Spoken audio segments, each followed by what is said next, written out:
โอ้มันไม่ได้อยู่ตรงนี้ Oh wow. Okay. Okay. Now look at that. Now you know we're not lying. It's right there in the hole.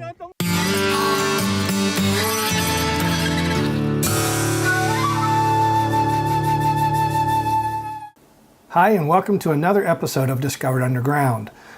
You're going to want to stick around for this one. It's a little bit longer of an episode than some of the other ones have been, but I promise it is going to be worth it for you to stick around and watch, because it's not every day that you're going to get to see some of the things that I'm about to show you. So on my last trip to Sukhothai, I came up short in the Pod Duong department. And if you saw that episode, I had mentioned it as one of my bucket list finds here in Thailand. So when I finally had a few days that I could stitch together, I loaded up my gear and headed back down to Sukhothai.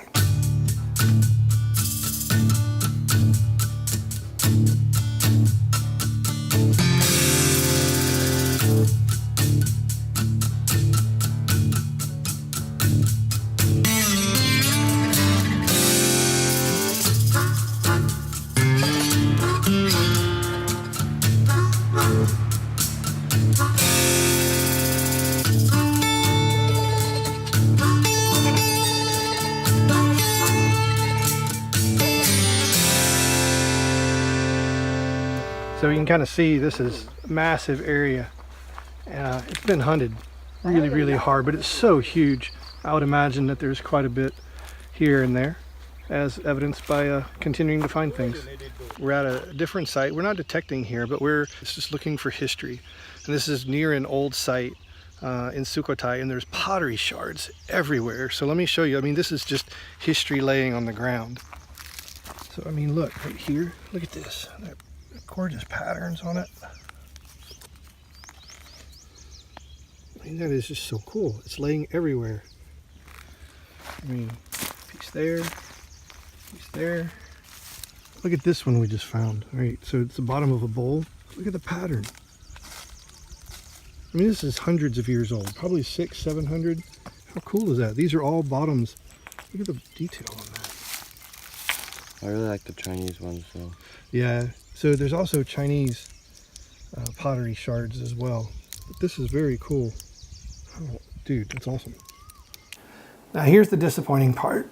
Unfortunately, VLF machines, or at least in my experience at that point, have proved not to be super good in the Thailand soil. But there are other hunters that I am finding that are having great luck with the VLF machines. So I need to take it back out again. But the king of this day was the pulse induction machine. I mean, it was tearing it up. All right, so we're on a hot spot, it seems. We've found 4, working on, oh, excuse me, 5. Yeah, big one. Got a big one. Whoa. Let's see this one. Whoa! 15.2 That's beautiful.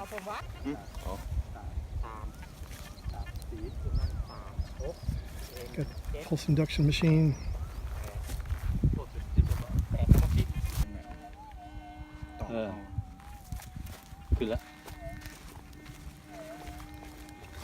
Flatten it out. With what, in the ground? Yeah. Okay.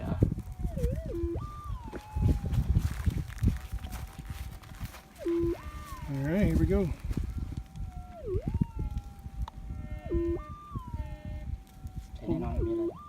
The old fashioned. อะไรแล้วเนาะชั่วโซ่กล้องหน่อย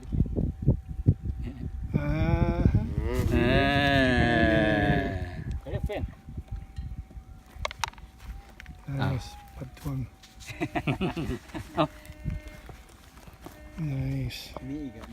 So yeah, it looks like pretty much what we're finding with is a pulse induction machine.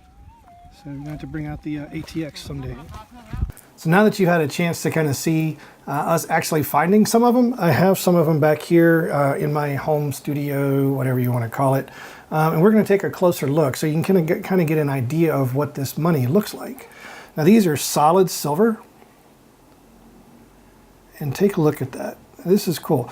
Now, in the video, or at least in the other part of the video, I'm pretty sure that I was saying these were 400 or 500 years old.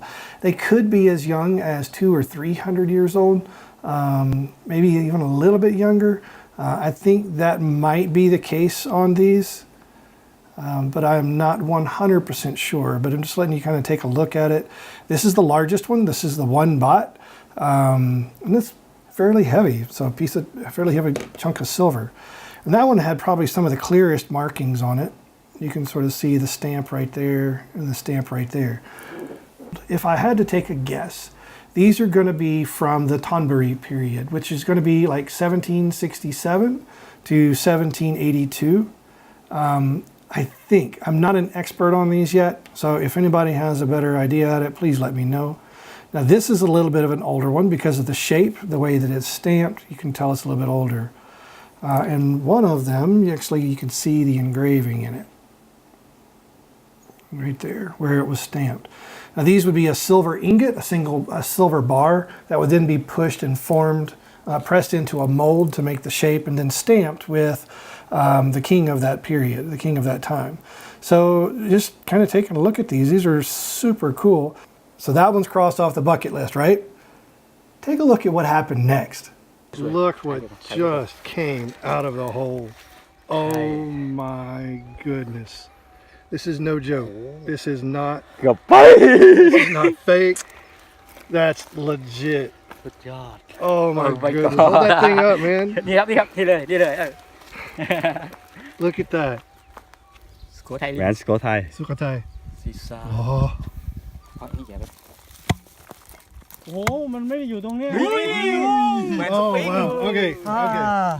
Now look at that. Now you know we're not lying. It's right there in the hole.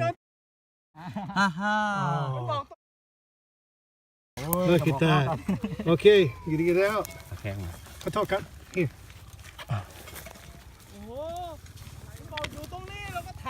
Yeah!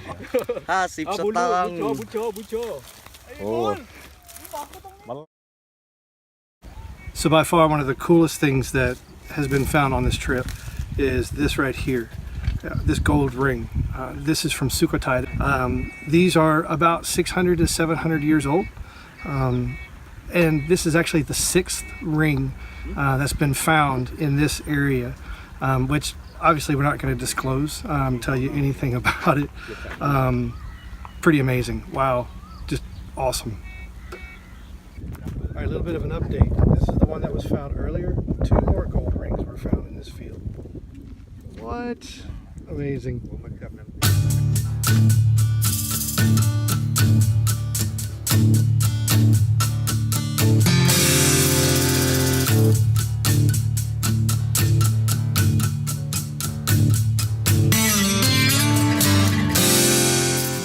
I have never been around when something like this was discovered.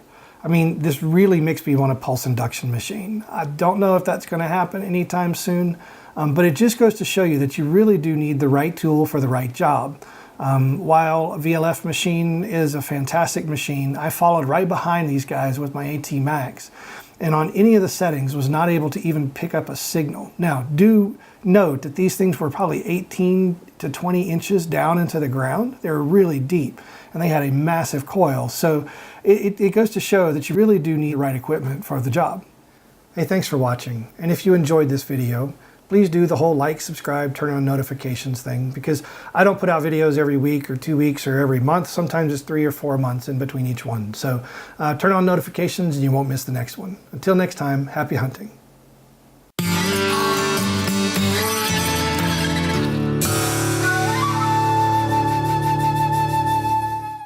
All right, so take that out and show it to us. Let's see your AT Pro. My Racket AT Pro. Yeah. All right, so tell us the story. What happened? Why is this AT Pro have a shower curtain rod on it? The shower curtain? Oh yes, because I lost the middle shaft during running away from the snake in the forest. Yeah, what kind of snake was this? It's a king cobra. How big was it? Oh, I don't have a time to take a look at the size. See it and I just run. So he described to me when he was running from it that he was running so hard. You kind of show us, describe to us what happened. Like, why did it come apart? Actually, not yet. I disassembled it and put it in the backpack. Oh, here, okay. yeah. And I run, and when I stop, and okay, we set up the camp here, and I want to assemble the detector together. I lost my middle drop. Went somewhere. I don't know.